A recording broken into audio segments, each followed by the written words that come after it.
Well, good afternoon on this lovely sunny Monday afternoon here in Carlisle. We hope that that yesterday you managed to join with us as we had a look at the turning point in Jesus' ministry when he turns his face towards Jerusalem. And you can go back and watch that again if you like. You can access that from either from our website or from this YouTube channel as well. But before I quickly recap what happened yesterday, I just wanted to say well done to all our kids who made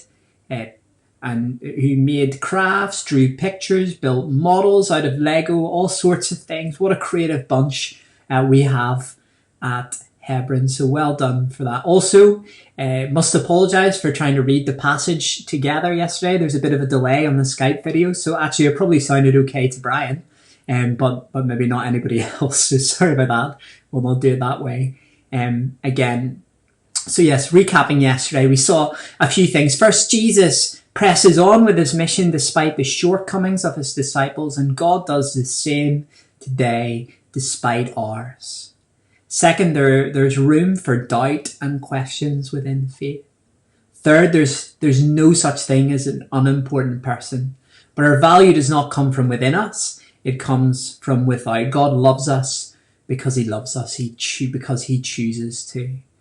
Then fourthly, we saw that there is no room for tribalism within Christianity. We must celebrate what God is doing through other Christians. So that was last week. That was yesterday. Now, moving on and looking ahead to next Sunday, the first thing to say is even though it's an all-together Sunday, we'll be having it at the same time as we have our other services and have had all our other online things. So it'll be at 11 o'clock.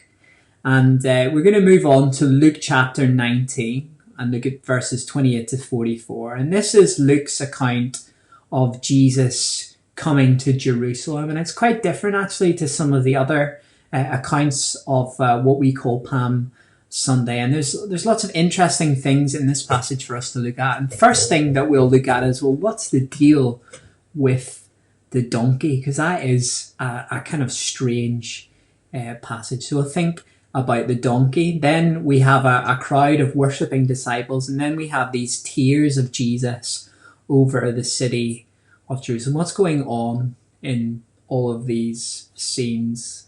There's lots of really relevant stuff there to consider as we approach Easter, but also as we live in light of the lockdown that we're currently facing. And don't forget, we'll be sharing communion, so let's make sure we have some bread or crackers and some wine or grape juice or something vaguely red and purple that you can drink. But what about this coming week? How can we connect with the rest of the church family before Sunday? Well, we said already about the stuff on social media. There's 3 times a day. There are prayers on our social media. And that's to help us find a kind of rhythm in our lives, to help us refocus our days when maybe they don't have as much structure as they used to, or it's kind of all over the place.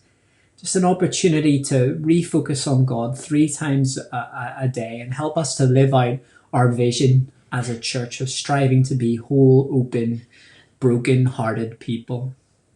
So join us in praying those prayers 3 times a day. You can also share a song or a hymn that means something to you, and you just need to let Judy B know. You can either text her or send her an email at comms@hebronec.co.uk. We also want to encourage you to share your stories with us, share what's going on in your lives, encouraging things, maybe opportunities that you've had to bless a neighbour or something like that.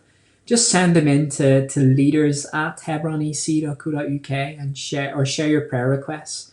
Members, if you're a member of our church, remember, check your emails. There's somewhere else that you can send those. But if you're not, send them to the leaders@hebronec.co.uk address. And also keep connecting with your Thrive groups. A couple of times this week, specific people have kind of popped into my head from my Thrive group, and I've just given them a ring, or I've prayed for them, or I phoned them up and prayed for them. And it something maybe just to think about. If someone pops into your head, give them a ring.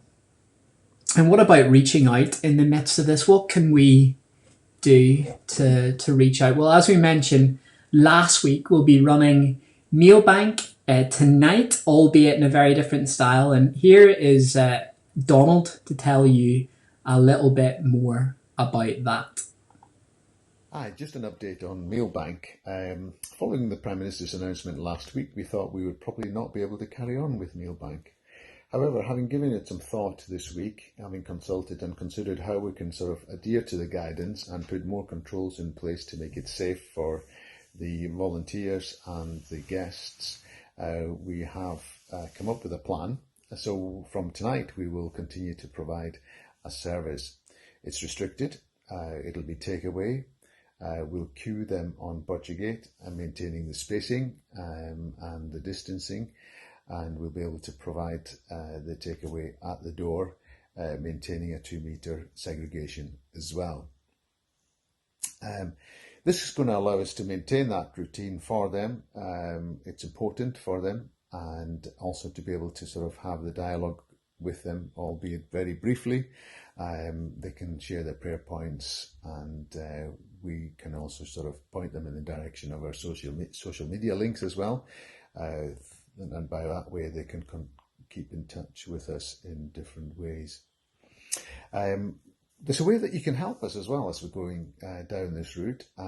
For puddings, we're providing cakes, tray bakes, or cookies. So if you're able to help us on a Monday evening by providing that, that would be excellent. So thanks again for supporting Mealbank. We'll keep you posted as to how this new arrangement works. And the other thing we're going to be doing is providing a takeaway delivery service. So anybody in the vulnerable category that you feel would benefit from this on a Monday evening, there's others that we know who have special needs at this time as well. So we'll be taking them around there and blessing them in that way. So extending our range of services, but doing it safely. And we will be letting you know of prayer needs as well there. So thank you for supporting, and I hope you have a great week. Thanks. Okay, thank you, Donald. And now that's it, really. That's all we've got to say today. So we hope and pray you have a good week. God bless you all. And we'll speak to you later in the week. See ya.